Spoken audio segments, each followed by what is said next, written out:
Christine, vous avez écrit le roman jeunesse Milagro qui parle de biodiversité marine, d'environnement, de météo, entre autres. Qu'est-ce qu'on peut dire pour raconter l'histoire sans trop en dire non plus? Milagro, c'est l'histoire d'un jeune garçon qui est invité par son oncle biologiste à suivre la migration des baleines. Donc, on part de la mer des Caraïbes où naissent les baleines et on suit le troupeau jusqu'à Tadoussac. Donc, il assiste à la naissance de Milagro et il va avoir un rôle important dans cette naissance-là et il va développer un lien intime avec ce baleineau-là. Comment intéresser les jeunes justement à l'environnement, aux enjeux actuels, sans tomber dans l'éco-anxiété à travers un tel sujet?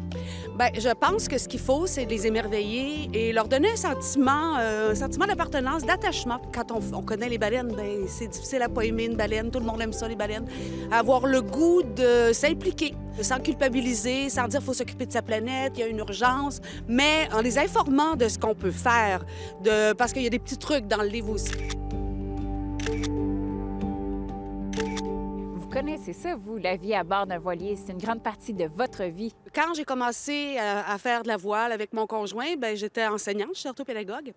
Et je voyais tellement de belles choses, j'en parlais beaucoup en classe. J'ai fait un projet baleine avec mes élèves. Je travaillais avec des autistes, des TSA à ce moment-là. Et ça les intéressait beaucoup, là, tout ce que je racontais. Puis j'ai fait, tiens, je vais faire un projet baleine qui s'échelonnait sur une étape, donc 3 mois. Donc, je faisais sciences. Mais toutes les matières étaient faciles à faire avec les baleines, hein. Même les mathématiques, là. On fait des fractions, on saute comme les baleines. En sciences, on va parler de la chaîne alimentaire. Alors, il n'y avait pas de texte, pas de récit d'aventure sur les baleines. J'ai dit, ben, tiens, je vais en composer. De fil en aiguille, j'en ai composé et c'est devenu un roman.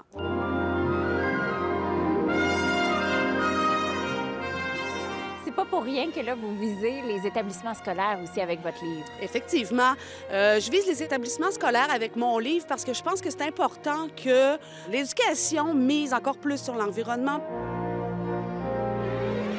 J'ai une trousse pédagogique clé en main. Elle est totalement virtuelle. Les enfants sont en interaction. Encore une fois, on les fait lever debout, on les fait sauter. Ça dure encore une fois une étape. On a des évaluations, on a tout là-dedans avec cette trousse pédagogique-là. Tout le long qu'ils sont dans ce projet pédagogique-là, ils sont une baleine. De belles discussions, donc parents, enfants, enseignants, étudiants Oui. à travers votre livre. Oui, absolument. Bon succès, merci beaucoup. Merci. Merci.